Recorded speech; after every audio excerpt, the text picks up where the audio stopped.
अच्छा, तो अब मैं आप लोगों को अपने एड्स मैनेजर के अंदर लेके चलता हूँ और वहाँ पर आप लोगों को एक लाइव एग्जांपल से समझाता हूँ कि quality ranking, engagement rate ranking और कन्वर्जन रेट रैंकिंग को हम किस तरीके से देखते हैं, और अगर ये कम हो तो हमें कहाँ पे काम करना है कि ये बेहतर हो जाए।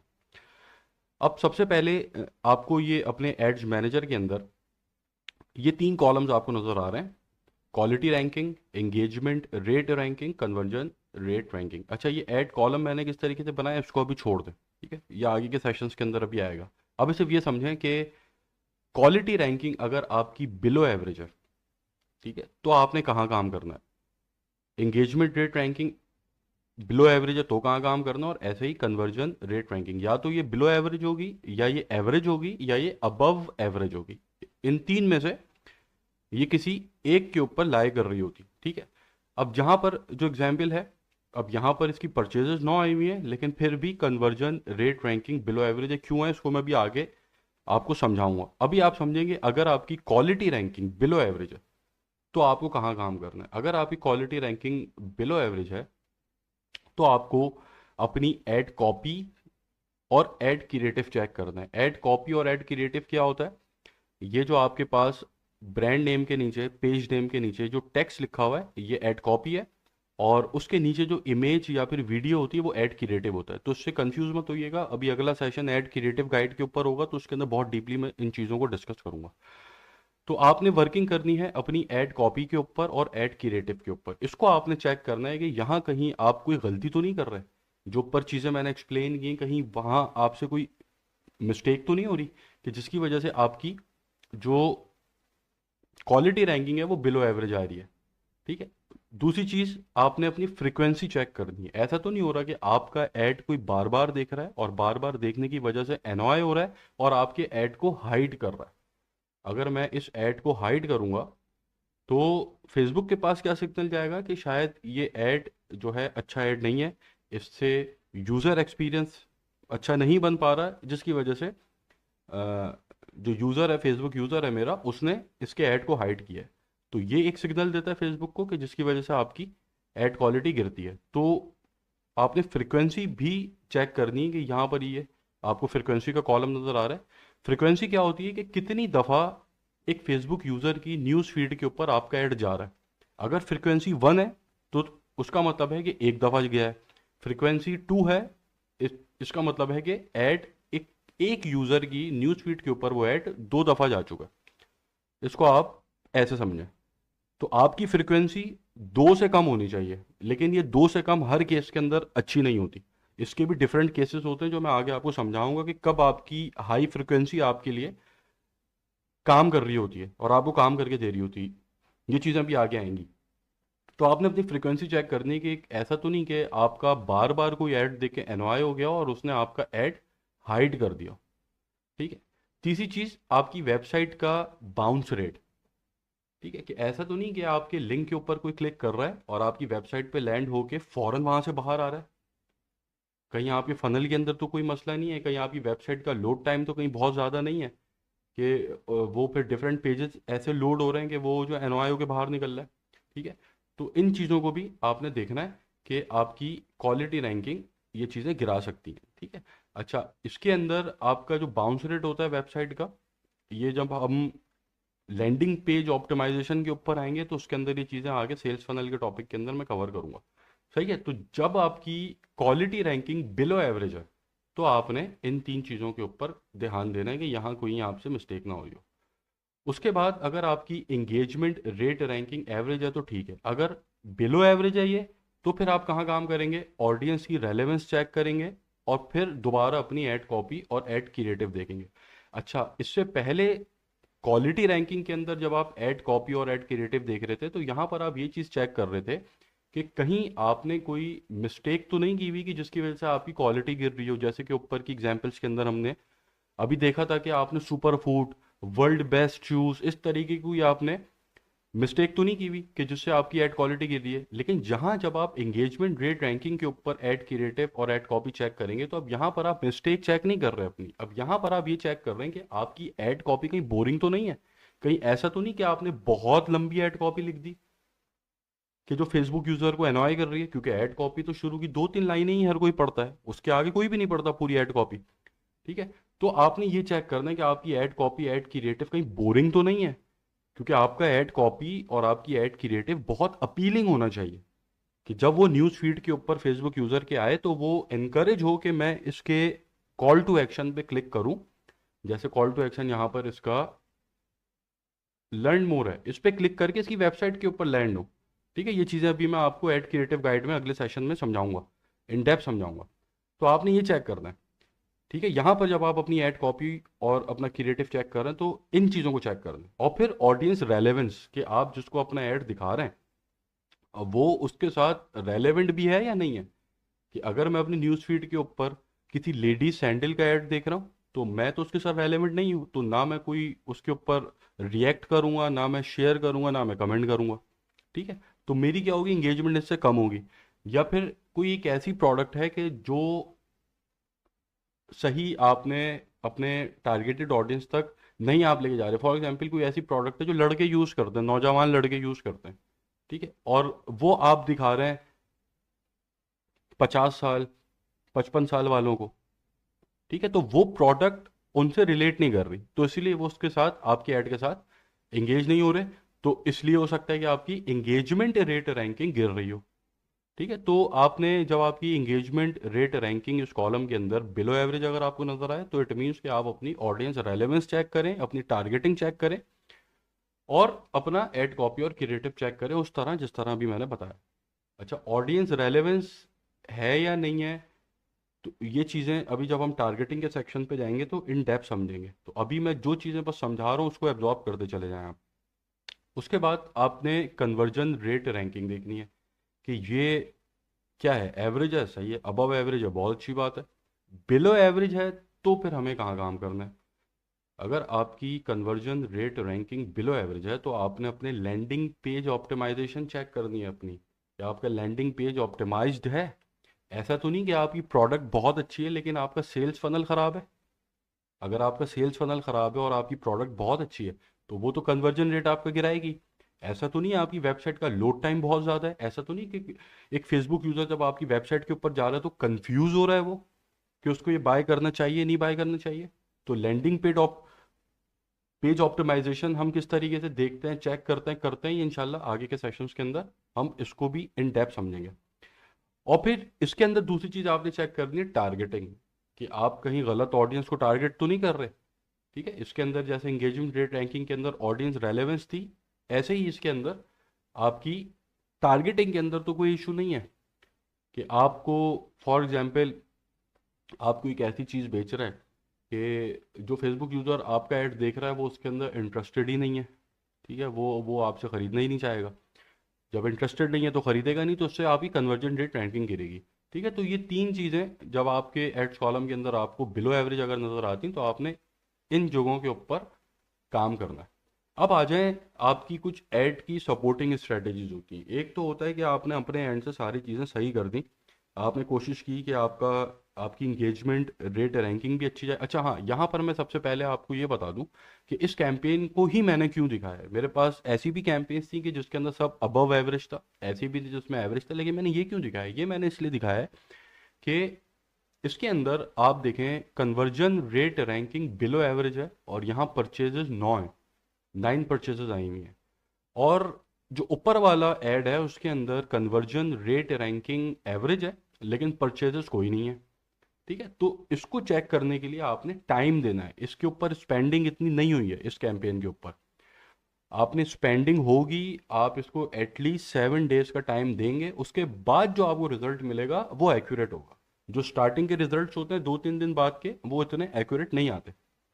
तो इसलिए यहाँ पर ये जो 9 दिखा रहा है परचेजेस और यहाँ पर conversion rate ranking below average दिखा रहा है, तो इट मीन्स कि इसने, इस कैंपेन ने इतनी स्पेंडिंग अभी नहीं की। एक पॉइंट ये, दूसरा पॉइंट ये कि अगर आपको परचेजेस आ रही, ऐसा भी होता है कि आपकी conversion rate ranking below average रहती है और आपको परचेजेस बड़ी सस्ती पड़ रही होती हैं। तो अगर ऐसा सिनेरियो है आपके साथ तो फिर आपने ये रैंकिंग को नहीं देखना। फिर आप ये नहीं कि आप अपनी कैंपेन के साथ छेड़छाड़ कर दें, अच्छी वाली कैंपेन चल रही है, परचेजेस आपको दे रही है, उसके अंदर आपने छेड़छाड़ शुरू कर दी। अगर एक कैंपेन आपको परचेजेस दे रही है तो भले उसके ये तीनों कॉलम्स के अंदर तीनों फैक्टर्स ये बिलो एवरेज भी हैं, कोई फर्क नहीं पड़ता। ठीक है, आपको मतलब परचेज से। हाँ, अगर ये तीनों बिलो एवरेज जा रहे हैं और आपको परचेज भी नहीं आ रही, तो फिर फर्क पड़ता है, तो फिर आपने इन चीज़ों के ऊपर काम करना है जो ऊपर मैंने आपको बताई है। अच्छा, अब हम आ जाते हैं ऐड की सपोर्टिंग स्ट्रेटजीज।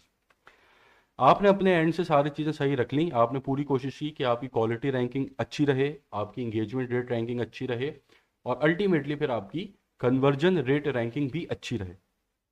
अब आपने कुछ अपने एंड से भी चीज़ें करनी है, जिसको मैं ऐड की सपोर्टिंग स्ट्रेटजीज बोलता हूँ। मतलब आप अपने एंड से ऐड को सपोर्ट करते हैं अपने, ताकि ऐड को आपकी थोड़ी सी और सपोर्ट मिले, थोड़ा सा और पुश मिले, और वो अच्छा परफॉर्म करने लगे। सबसे पहले तो यहाँ पर आपकी ऐड कॉपी और क्रिएटिव बहुत अपीलिंग होना चाहिए। कि अगर मैं मीम्स एंजॉय कर रहा हूँ अपने, और मेरे सामने मेरी न्यूज़ फीड के ऊपर आपका ऐड आ रहा है, तो वो ऐड ऐसा होना चाहिए कि जिसके ऊपर मैं रुकूं और आपके कॉल टू एक्शन के ऊपर क्लिक कर कर आपकी वेबसाइट पे लैंड हो। ठीक है, इस पॉइंट को अभी मैं छोड़ रहा हूँ क्योंकि अगले सेशन के अंदर इसको मैं बहुत खोल के इसके ऊपर बात करूंगा। सेकंड पॉइंट के ऊपर आ जाए, सोशल प्रूफ। ठीक है, कि आपका ऐड अगर उसके नीचे आपने रिव्यूज लिए हुए, ठीक है, मतलब आपके एग्जिस्टिंग कस्टमर्स हैं, उनसे आपने कहा है कि अगर आपको प्रोडक्ट हमारी अच्छी लगी है तो आप हमारे ये ऐड का लिंक है इसके ऊपर क्लिक करके कमेंट के अंदर आप जाकर ए- हमारी प्रोडक्ट के ऊपर एक रिव्यू डाल दें। ठीक है, तो इससे क्या होगा, सोशल प्रूफ बढ़ेगा। सोशल प्रूफ बढ़ेगा तो जो आपका पोटेंशियल कस्टमर है, जो आपका ऐड देख रहा है, वो इनकरेज होगा कि वो आपकी प्रोडक्ट को बाय करे। क्योंकि एक बात याद रखिएगा कि जो फेसबुक यूज़र है, जो आपसे सामान खरीदने वाला है, वो कमेंट करे या ना करे, कमेंट पढ़ेगा ज़रूर। ठीक है, तो आपने देखा होगा कि मेरे जितने भी एड्स होते हैं उसके नीचे आपको बहुत सारे रिव्यूज़ नज़र आ रहे होते हैं। लेकिन यहाँ पर मैं आपको एक चीज़ रोक के ये बात बता दूं कि मैं किसी स्टूडेंट से नहीं कहता, मुझे ज़रूरत ही नहीं पड़ती। हालांकि मुझे कहना चाहिए, अगर मैं कहूँ तो और बहुत सारे रिव्यूज़ स्टूडेंट्स उसके अंदर डालें। लेकिन अल्लाह गवाह है, जितने स्टूडेंट्स अभी मुझे सुन रहे हैं इस वक्त, वो सब गंवाएं कि मैं कभी भी किसी स्टूडेंट से ये नहीं कहता कि जाओ मेरे ऐड के ऊपर नीचे जाके कोई रिव्यू डालो।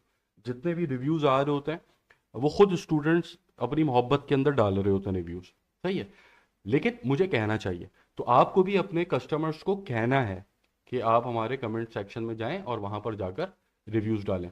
ठीक है, उससे आपका क्या है, एक सोशल प्रूफ बढ़ेगा आपका। उसके बाद जो रिस्पॉन्सेज हैं वो ट्रांसपेरेंट आपने रखने हैं। ठीक है, आपने ऐसा नहीं करना कि आपसे कोई सवाल पूछ रहा है कमेंट सेक्शन में और आप उसको रिप्लाई कर रहे हैं चेक इन बॉक्स, और व्हाट्सएप के ऊपर आप उसको डाइवर्ट कर रहे हैं कमेंट से। ठीक है, तो ये चीज़ आपकी क्रेडिबिलिटी गिरती है इससे। तो आपको कंसाइज वे के अंदर जो भी सवाल उसने पूछा है उसका आपको जवाब देना है। अब इससे आपको एक फ़ायदा होगा। फ़ायदा क्या होगा कि जब आपने डिफरेंट सवालों के लोगों के आंसर्स दिए हुए होंगे कमेंट सेक्शन में, तो जो पोटेंशियल बायर है, जो फेसबुक यूज़र चाहता है कि वो आपसे ख़रीदे सामान, तो वो जब कमेंट सेक्शन में आके कमेंट्स पढ़ेगा तो एक तो सबसे पहले एक फ़ायदा ये होगा कि वो आपके ऐड के साथ इंगेज होगा। ठीक है, आपके ऐड के साथ इंगेज होगा क्यों, क्योंकि वो आपकी पोस्ट के ऊपर, वो सॉरी आपके ऐड के ऊपर टाइम लगा रहा है, और फेसबुक इस चीज़ को बहुत वैल्यू देता है। उसके प्लेटफॉर्म के ऊपर अगर कुछ ऐसी चीज़ें हैं कि जिसके ऊपर लोग टाइम लगा रहे हैं, अपना टाइम उसको दे रहे हैं, उसके ऊपर रुक रहे हैं, उसको देख रहे हैं, तो इस चीज़ को फेसबुक बहुत वैल्यू देता है। सही है, क्यों, क्योंकि उसके अपने प्लेटफॉर्म का जो कंज्यूमिंग टाइम है वो बढ़ रहा है ना इससे, तो ये फेसबुक को फायदा है। तो जिस चीज से फेसबुक को फायदा पहुंच रहा है तो उस चीज को ऑब्वियसली फेसबुक बहुत वैल्यू देगा। तो एक बंदा आपका ऐड देखता है, फिर कमेंट सेक्शन में आके एक एक कमेंट के ऊपर आपने सबको जवाब दिए हुए सवालों के, वो सारे कमेंट्स पढ़ रहा है, तो वो अपना टाइम आपके ऐड को दे रहा है। तो अगर वो अपना टाइम आपके ऐड को दे रहा है, इससे आपकी इंगेजमेंट रेट रैंकिंग बढ़ेगी और क्वालिटी रैंकिंग बढ़ेगी। सही है, फेसबुक की नज़र में आपके ऐड की क्वालिटी ऊपर जाएगी, यार इसके ऐड के ऊपर लोग इंगेज कर रहे हैं। सही है, तो आपने ट्रांसपेरेंट रिस्पॉन्सेस जो है आपने देने हैं। बिल्कुल जो चीज़ आपसे पूछी गई है वही चीज़ कमेंट सेक्शन के अंदर एक शॉर्ट और कंसाइज वे के अंदर बता दें। कोई लंबी लंबी बहसें नहीं करनी है आपने उसके अंदर, लंबे लंबे कमेंट्स नहीं करने, एक शॉर्ट तरीके से बता दें जो उसने सवाल पूछा। ये चीज़ आपकी एंगेजमेंट बढ़ाता है। तो ये कुछ छोटी सी ऐड की सपोर्टिंग स्ट्रेटेजीज हैं कि जो आपके लिए बहुत अच्छा वर्क करती हैं। अब हम डिस्कस करते हैं कि हाउ टारगेटिंग वर्क्स। एक फेसबुक आपको जब ये ऐड दिखा रही है, मुझे अगर फेसबुक ने ये ऐड दिखाया है, तो फेसबुक के एल्गोरिथम ने क्या चीज़ें कैलकुलेट की हैं पीछे, और उसके बाद मुझे ये ऐड दिखाया है। ठीक है। अब देखें, एक पार्ट तो फेसबुक का भी है ना। एक तो हमने अपने एंड से सारी चीज़ें कर ली सही, अब उसके बाद एक पार्ट फेसबुक का भी है। अब फेसबुक किन चीज़ों को देख कर ये ऐड मुझे दिखा रहा है, ठीक है। उसके अंदर सबसे पहला फैक्टर जो होता है वो होता है कि आपने कौन से पेजेस को लाइक किए हैं। अच्छा, यहां पर ये एक चीज मैंने लिखी हुई है, इंप्रेशन। ठीक है, इंप्रेशन से कंफ्यूज मत होइएगा। इंप्रेशन का मतलब यह है कि आपकी न्यूज फीड के ऊपर कोई ऐड एक दफा आ गया, भले आप रुके या ना रुके उस ऐड के ऊपर, आप कमेंट करें, लाइक करें, ना करें, एक दफा आपकी न्यूज फीड के ऊपर कोई ऐड आ गया, वो एक इंप्रेशन काउंट होगा। ठीक है, तो अब ये इंप्रेशन कैसे हो रहा है आपकी न्यूज फीड के ऊपर, मैं उसको समझा रहा हूं आप लोग को। तो सबसे पहले जो फेसबुक देखती है, जो फेसबुक का एल्गोरिथम चेक करता है चीज, वो चेक करता है कि आपने कौन से पेजेस लाइक किए हुए हैं। दूसरी चीज क्या चेक करता है कि आप कौन सी वेबसाइट्स को विजिट करते हैं। तीसरी चीज क्या चेक करता है फेसबुक कि आपका एजुकेशनल बैकग्राउंड क्या है, आपकी लोकेशन क्या है, जॉब टाइटल क्या है, आपका रिलेशनशिप स्टेटस क्या है। ये सारी चीजें फेसबुक को पता है ना। तो इस ही डाटा की बेसिस के ऊपर फेसबुक जो अपना ऐड है वो आप तक लेकर आ रहा होता है कि शायद आप इस प्रोडक्ट के अंदर इंटरेस्टेड हो और इस प्रोडक्ट को खरीद लें। देखिए, एक जान तो आप मार रहे हैं कि आपकी चीज बिक जाए, आपके साथ फेसबुक भी जान मारता है कि आपकी चीज बिके। क्यों? क्योंकि उसे भी तो अपना प्लेटफॉर्म चलाना है ना। वो ये नहीं चाहता कि लोग बोले यार फेसबुक के ऊपर तो एड्स काम नहीं करता है। तो वो अपनी भी जान मार रहा होता है, ठीक है, अपनी एआई की मदद से, अपने एल्गोरिथम्स को इस तरीके से वो ट्रेन कर रहा होता है कि आपकी चीज ज्यादा से ज्यादा बिके। तो वो इन कुछ चीजों को देख रहा होता है। अब आप किन एड्स के साथ इंगेज हो रहे हैं, ठीक है, ये चीज जो है नोट कर रही होती है फेसबुक कि आप, अच्छा, आप इस ऐड के साथ इंगेज हुए हैं, तो मतलब इसके जैसे और एड्स अगर फेसबुक आपको दिखाए तो आपकी कन्वर्जन के चांसेस बढ़ेंगे। ठीक है, आपके बाय करने के चांसेस बढ़ेंगे। ठीक है, उसके बाद आपकी तमाम एक्टिविटी जो भी आप मेटा प्लेटफॉर्म के ऊपर कर रहे हैं, चाहे व्हाट्सएप हो, फेसबुक हो, इंस्टाग्राम हो, वो सारी चीजें फेसबुक रिकॉर्ड कर रहा है अपने पास, और उसी की बेसिस के ऊपर ये ऐड का इंप्रेशन आपके पास आता है।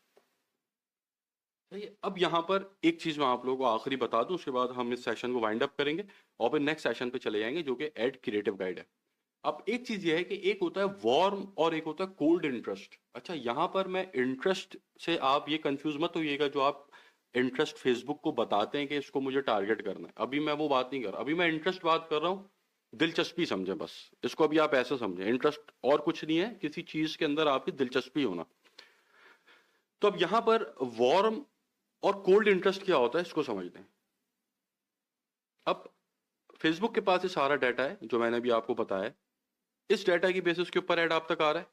लेकिन क्या हुआ कि फॉर एग्जाम्पल फेसबुक ने ये एनालिसिस किया कि इस डाटा की बेसिस के ऊपर